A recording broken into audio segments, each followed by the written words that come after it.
우리는 자신의 잘못을 인정하고 하나님께 돌아가는 것이 얼마나 중요한 것인가를 깊이 깨달아야 합니다. 회개는 단순한 행동이 아니라 진정한 마음의 변화로 이어져야 하며 이는 하나님과의 관계를 더욱 깊어지게 합니다. 또한 우리들의 인생에서 하나님을 중심을 두고 사는 것, 그것이 필수적이며 세상의 것들에 의존하지 않도록 우리는 주의를 기울이며 늘 살펴보아야 합니다. 아울러 우리 개인의 행동이 공동체에 미치는 영향을 인식하고 책임 있는 삶, 책임 있는 인생을 살아가야 하겠습니다. 이러한 교훈들은 우리가 올바른 삶을 살아가는 데 큰 도움이 됩니다. 네 번째부터 여섯 번째의 재앙은 재앙이 두 개의 문금식으로 분류됩니다. 네 번째 재앙 파리 재앙에 이어 다섯 번째 재앙은 가축의 전염병이고 여섯 번째는 사람과 짐승의 병에 발생하는 악성 종기의 고통입니다. 두 개씩 문금으로 세 가지 재앙이 지팡이가 사용되지 않으면 애굽 민족에게만 피해를 입힙니다. 다섯 번째 재앙에는 생명, 살상이 지속되고 바로의 마음은 더욱 완강해집니다. 오늘 본문에 내려진 다섯 번째와 여섯 번째 재앙을 이야기하고 있습니다. 지금까지 네 번의 재앙이 있었습니다. 첫째는 날강이 피로 변하는 것입니다. 둘째는 날강에 있었던 수많은 개구리가 왕궁을 비롯하여 애굽 백성들의 집으로 들어간 것입니다. 세 번째는 티끌이 변하여 이가 된 것이고 네 번째는 파리떼가 온 애굽을 뒤덮은 것입니다. 오늘 다섯 번째 재앙은 1절부터 7절까지 가축의 심한 돌림병, 악질에 걸린 것을 증거하고 있습니다. 1절에 보면 여호와께서 모세에게 이르시되 바로에게 들어가서 그에게 이르라 히브리 사람의 하나님 여호와께서 말씀하시기를 내 백성을 보내라 그들이 나를 섬길 것이니라. 하나님께서는 모세에게 바로에게 들어가라고 명령하십니다. 명령문에는 언제나 말하는 사람의 의지가 담겨져 있습니다. 만약 우리가 자녀들에게 날씨가 주니 문을 꼭 닫아라고 말하는 것은 너는 문을 닫지 않으면 안 된다. 그런 의미가 담겨 있다는 것이죠. 그리고 만약 내가 닫지 않으면 나라도 가서 닫겠다라는 뜻이기도 합니다. 하나님께서 모세에게 바로에게 들어가라고 명령하십니다. 글로 쓰면 아주 짧은 명령에 불과하지만 실제 상황은 결코 간단하지 않다는 것입니다. 모세는 이미 몇 가지 이적 재앙을 통하여 하나님의 행하심을 보았습니다. 그렇다고 바로 왕을 찾아가는 것이 가벼운 발걸음으로 갈 수가 없다는 것입니다. 그럼에도 모세는 순종의 길을 걸어갑니다. 우리 믿음이 순종하게 되는 것은 내가 원하는 길을 걷는 것인가와 하나님께서 말씀하시는 길을 걸어가는 건가의 싸움에서 언제나 우리는 후자 하나님의 말씀의 길을 선택할 때 이루어진다는 것입니다. 그리고 모세는 하나님이 설명하면서 히브리 사람의 하나님 여호와라고 합니다. 13절에도 동일하게 히브리 사람의 하나님 여호와라고 합니다. 히브리라는 동사는 잘 알려져 있지 않지만 정확하게 어느 것인지 모르지만 학자들은 이렇게 이야기합니다. 아바르라는 강을 건너다. 그 근원이 히브리라는 말의 근원이 아바르라는 말인데 그 아바르라는 말은 강을 건너다라는 뜻을 담고 있습니다.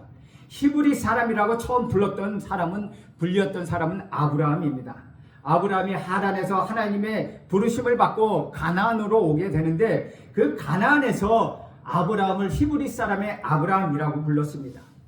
하란에서 가나안으로 오면서 유프라데스 강을 건너야 했기 때문에 그렇게 불려진 것으로 여겨집니다.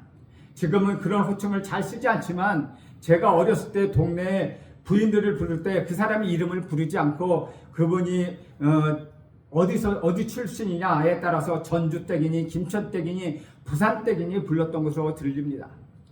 북에서 남으로 오는 것을 월남이라고 하고 북한에서 압록강이나 두방을 건너 중궁으로 가는 것을 월강이라고 말합니다. 히브리 사람을 강을 건넜으니까 월강댁이라고 할 수 있다는 것이죠. 그리고 히브리가 건너다, 특히 강을 건너다에서 왔기 때문에 애굽을 건너가야 할 사람들이라고 이야기하고 있습니다. 그래서 히브리 사람의 하나님 여호와가 중요한 것은 그분이 바로 우리가 믿는 하나님이시고 우리가 역시 영적인 강을 건너야 하는 사람이라는 것을 가르쳐 주고 있다는 것입니다. 만약 바로 왕이 이스라엘 자손을 내보내지 않고 계속 잡아두겠노라고 고집을 부리면 어떻게 되는지에 대해서 증거하고 있습니다. 2절에서 5절을 보면 내가 만일 보내기를 거절하고 억지로 잡아둔다면 여호와의 손이 들에 있는 내 가축 곧 말과 나귀와 낙타와 소와 양에게 더하려니 심한 돌림병이 있을 것이며 여호와가 이스라엘 가축과 애굽의 가축을 구별하리니 이스라엘 자손에게 속한 것은 하나도 죽지 아니하리라 하셨다 하라 하시고 여호와께서 기한을 정하여 이르시되 여호와가 내일 이 땅에서 이 일을 행하리라 하시더니 라고 기록하고 있습니다. 다섯 번째 재앙은 애굽의 가축들에게 심한 돌림병이 생겨서 수많은 애굽의 가축들이 몰살당하게 될 것이라는 것입니다. 말굽이 두 개인 소나 대자 같은 동물의 입과 말 발굽 주위에 물집이 생기는 것을 우리는 구제역병이라고 이야기합니다. 우리나라에서는 2000년도 때부터 빈번하게 발생하였고 창궐을 했습니다. 하지만 아직도 정확한 치료법이 없습니다. 그래서 발생하게 되면 이런 병이 발생하게 되면 도살해서 살처분 합니다. 또한 닭이나 오리 같은 가금류나 야생 조류들이 걸리는 급성 바이러스 전염병인 조류 인플루엔자, 다시 말하면 조류 독감도 우리나라에서 2003년 이후에 2-3년 간격으로 발생하고 있습니다. 그때는 수많은 가금류들이 살처분 당한다는 것이죠. 하나님께서 애굽의 재앙으로 인하여 셀 수도 없고 헤아릴 수도 없는 많은 가축의 돌림병으로 인하여 그 가축들이 죽임을 당하게 됩니다. 이것은 현대식으로 표현하면 구제역과 조류 인플루엔자, 광우병 등 전염병이 한꺼번에 몰려 들어왔다는 것으로 말할 수 있다는 것입니다. 즉 애굽에 내려진 재앙은 표면적으로는 자연적인 재앙이었지만 그 실제적인 의미는 초자연적인 재앙이었다는 것입니다. 그런데 고대나 지금이나 가축은 가축일 뿐이지 고대의 가축과 현대의 가축은 그 의미는 동일하지 않습니다. 오늘의 가축은 가축 그 의미지만 고대의 가축은 국가의 전 경제, 주가의 재산을 의미하고 있기 때문입니다. 즉, 그 옛날에는 소 한 필이 있었던 그것이 그 집안의 재산이라는 것이죠. 말은 주로 전쟁을 위하여 사육되었습니다. 병거에 연결하면 훌륭한 무기가 되기 때문입니다. 그래서 말의 죽음은 오늘날로 하면은 탱크 전차들이 부서진 것을 의미하고 있습니다.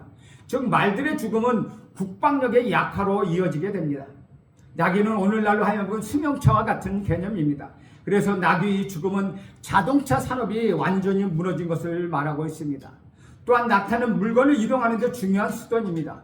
오늘날로 말하면 낙타는 트럭과 같은 운송 수단이라는 것입니다. 그래서 낙타의 죽음은 대형 물건들을 이용해야 하는 물류 수단이 마비되어 이어지는 것을 말하고 있습니다.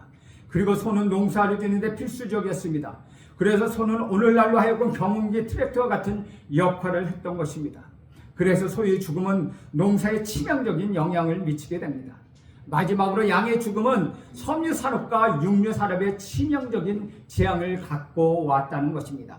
그러니까 심한 돌림병으로 죽은 것은 가축이지만 그것은 단지 가축이 아니라 애굽인들이 군사, 경제, 교통 등 치명적인 피해를 줄 것으로 하나님께서는 경고하셨다는 것입니다.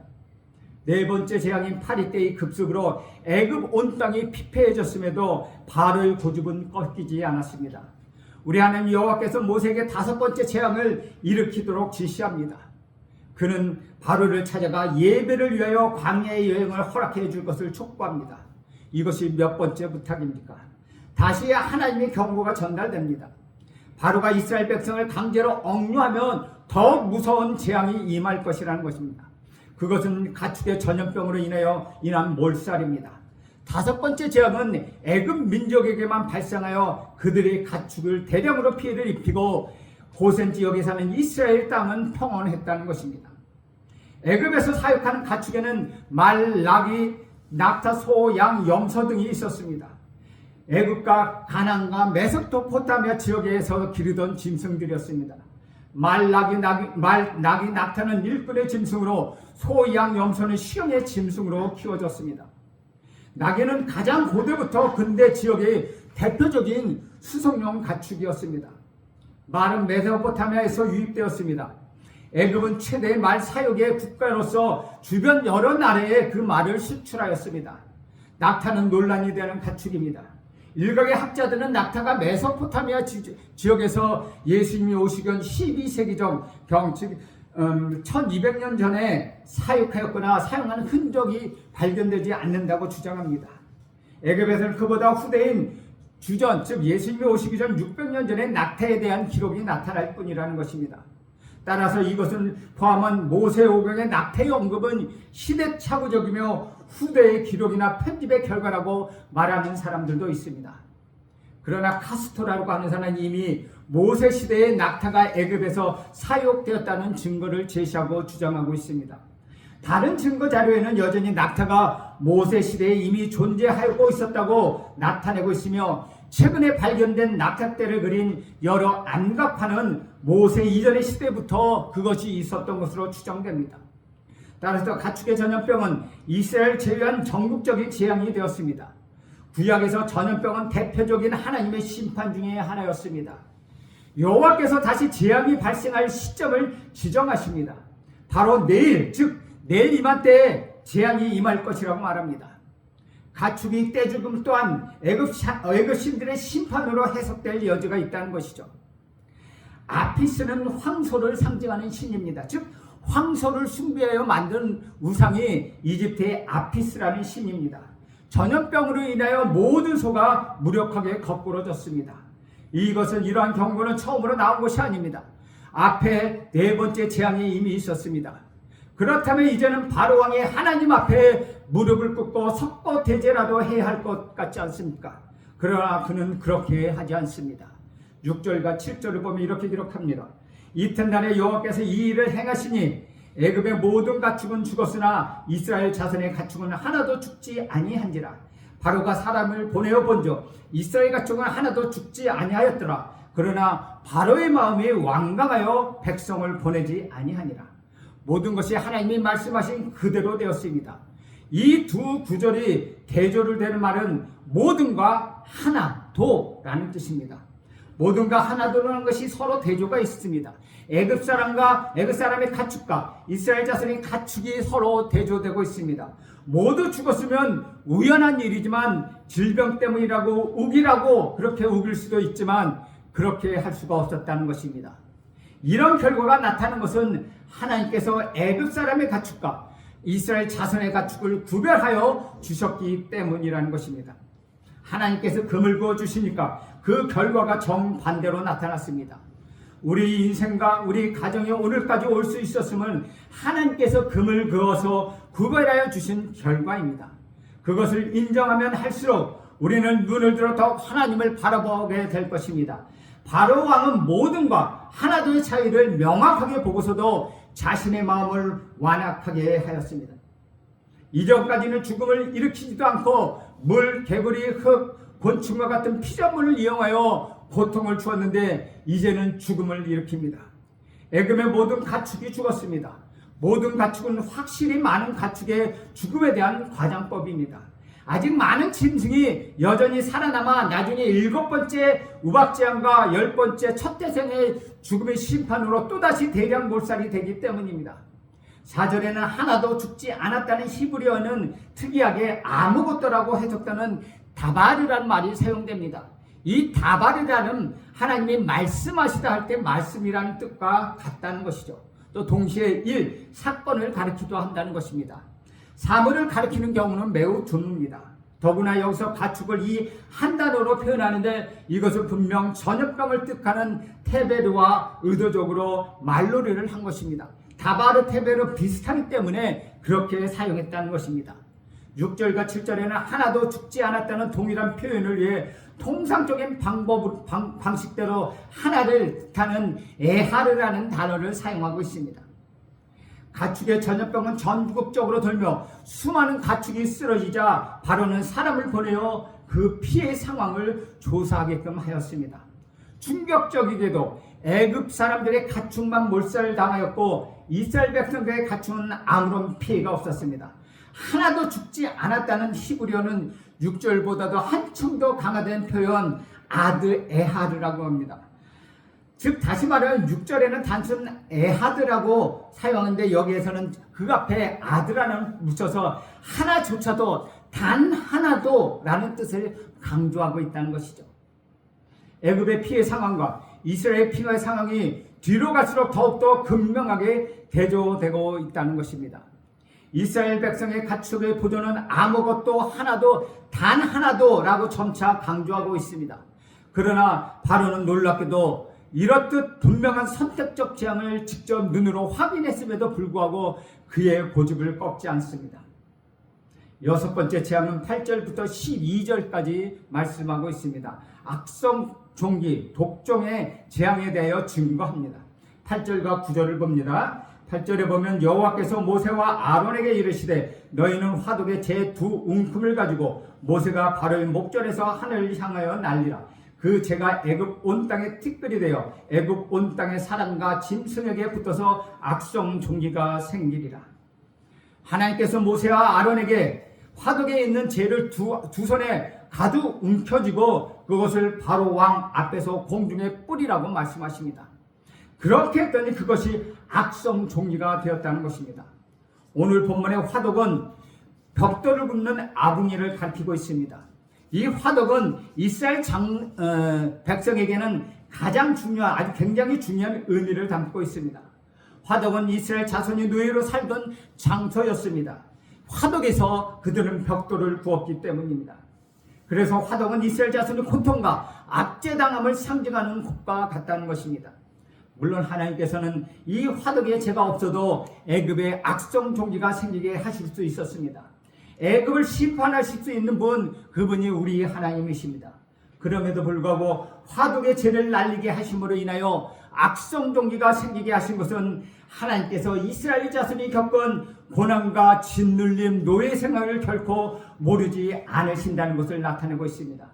그런 일을 자양한 애굽 사람들을 징계하신 것입니다. 10절과 11절을 봅니다.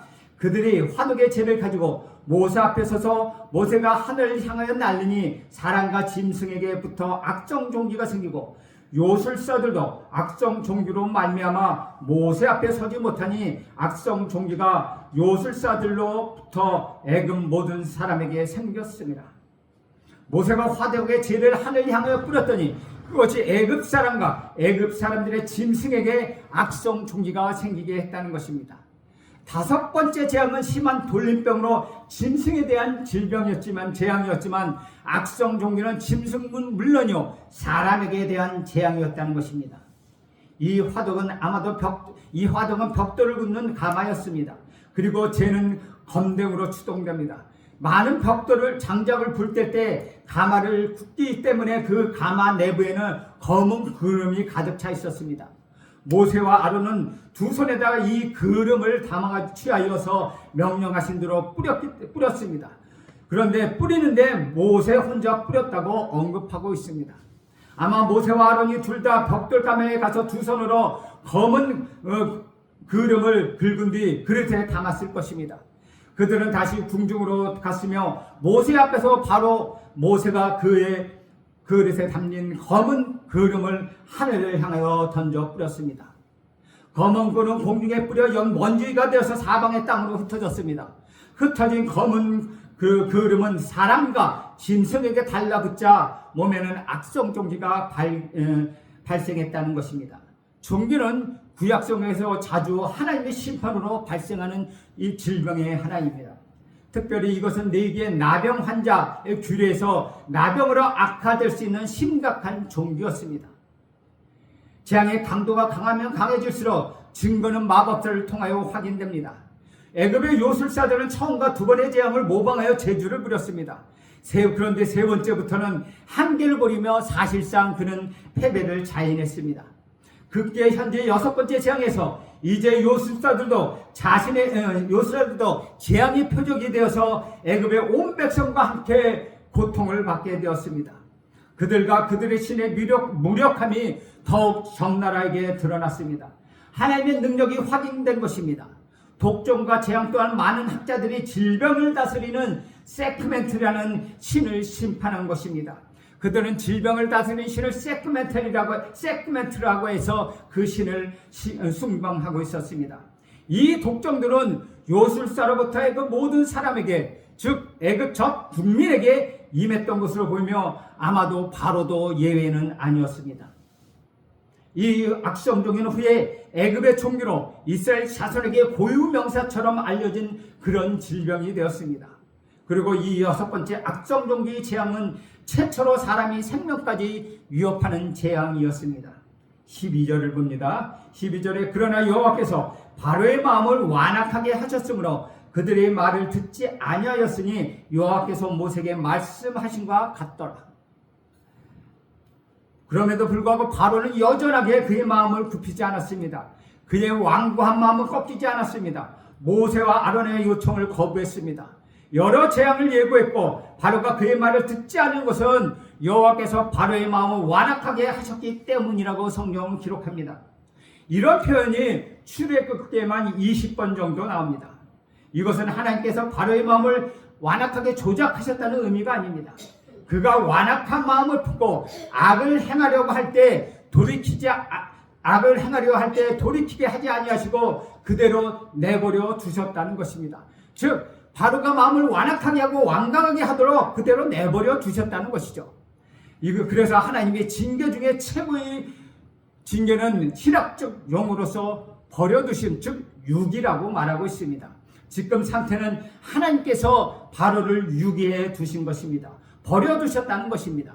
우리 삶에서 우리가 완악한 마음을 품지 않고 악을 행하지 않을 수는 없지만 그것은 또한 우리 마음속에 하나님께서 우리에게 그렇게 하지 않도록 막아주시기 때문에 우리는 악을 행하지 않을 수 있다는 것입니다. 하나님께서 우리를 방치하셨다면 아마도 우리도 바로 왕과 같이 다름없는 그런 인생을 살게 될 것입니다.